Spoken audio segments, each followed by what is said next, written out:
আমি দেবেশ সেন। আমি বেহালা থেকে এসেছি। আমরা একই ফ্যামিলির চারজন এবং একটা ডগি এবং আমার নাতিনিকে এসেছিলাম। এবং সবচেয়ে বড় যেটা, আমরা খুব ভালো পরিষেবা এনাদের কাছ থেকে পেয়েছি এবং যে পরিবেশের মধ্যে পরিবেশটাকে চেয়েছিলাম, সেই পরিবেশটাকে আমরা খুব এনজয় করেছি এবং এদের সার্ভিস চিন্তা করা যায় না, খুবই ভালো। খাওয়া দাওয়ার কোয়ালিটি খুবই ভালো। অ্যাট দি সেম টাইম একটা কথাই বলবো, এটা সোনাউঝুরি হাটের খুব সন্নিকটে, যার ফলে আমাদের কোনো অসুবিধাই হয়নি ঘোরাঘুরি করতে।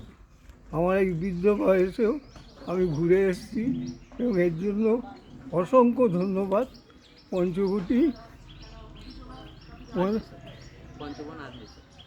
পঞ্চবন আর্ট রিসর্টের কর্তৃপক্ষকে।